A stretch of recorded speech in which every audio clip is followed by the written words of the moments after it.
আজ আমরা হয়তো বাংলাদেশ থেকে ফিলিস্তিনের পাশে দাঁড়াতে পারবো না, কিন্তু এই জায়গা থেকে তো আমরা প্রতিবাদ জানাতে পারবো ইসরায়েলের বিপক্ষে।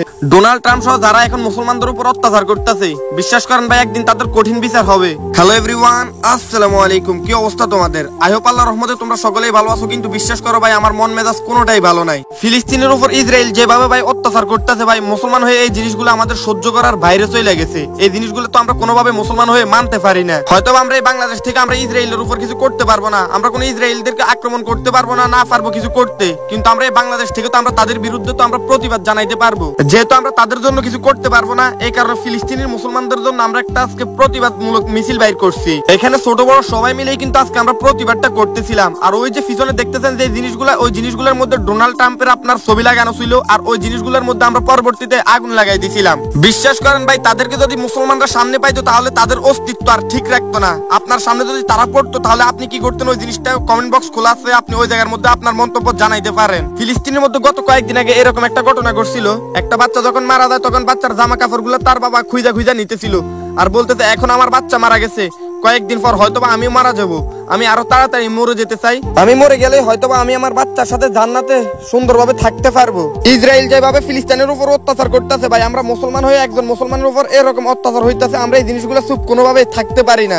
এই কারণে মূলত আজকের এই প্রতিবাদী মিছিলটা আমরা এই জায়গার মধ্যে আয়োজন করছি।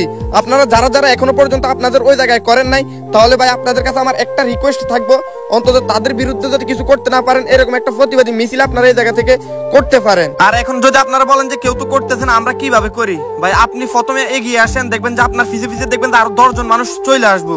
ভাই বিশ্বাস করেন, মানুষ মুসলমানদের এই কষ্টটা আর সহ্য করতে পারতেছে না।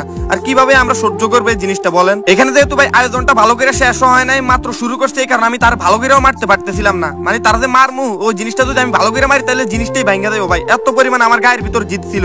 এই জিনিসটার পরবর্তীতে ভাই আমরা আগুন লাগাই দিমু, জিনিসটার তো আর এমনি ছাইরা দিমু না। এই ছোট ভাইগুলার দিকে দেখেন, ওরা না বুঝে এই জায়গার মধ্যে কেন আসছে জানেন? শুধুমাত্র মুসলিমদেরকে ভালোবাসি বিদায় তারা এই জায়গার মধ্যে আসছে। তারা কি জানে দেশের মধ্যে কি হইতাছে, এই পৃথিবীর মধ্যে কি হইতাছে তারা কি জানে? না বুঝেই তারা এই জায়গার মধ্যে চলে আসছে, শুধুমাত্র এইটা শুনছে যে মুসলমানের উপর অত্যাচার হইতাছে। এই কারণেই বলি ভাই, আমরা হয়তো বা ফিলিস্তিন গিয়ে তাদের পাশে দাঁড়াইতে পারবো না, কিন্তু এই জায়গা থেকে যদি আমরা প্রতিবাদ করি, প্রতিবাদটা অনেক বেশি ছড়াবে। আসলে ভাই একটা জিনিস চিন্তা করেন, নবীর যুগে যখন মুসলমানদের সাথে আপনার যুদ্ধ হয়েছিল, ওই সময় আপনার হাজার হাজার ইহুদিদের সাথে আপনার হাতে গোনা কয়েকজন মুসলিম কিন্তু জয় হয়েছিল। আর এই যুগে আইসা আপনার 200 কোটির প্লাস বেশি মুসলমান থাকা সত্ত্বেও আমরা কিছু করতে পারতেছি না। অন্তত এই প্রতিবাদটা তো করতে পারবো, তাই না? যদি আপনাদের সম্ভব হয়, আপনারাও আপনাদের এলাকা থেকে আপনাদের নিজ দায়িত্বে একটু প্রতিবাদ জানান। আর কিছু আপনাদের কাছ থেকে আমরা চাই না। আমার কথায় যদি কোনো ভুল হয়ে থাকে অবশ্যই ক্ষমার দৃষ্টিতে দেখবেন। তো আজকের ভিডিও এই পর্যন্ত। সবাই ভালো থাকবেন, সুস্থ থাকবেন, দেখা হবে নেক্সট কোনো ভিডিওতে। আল্লাহ হাফেজ।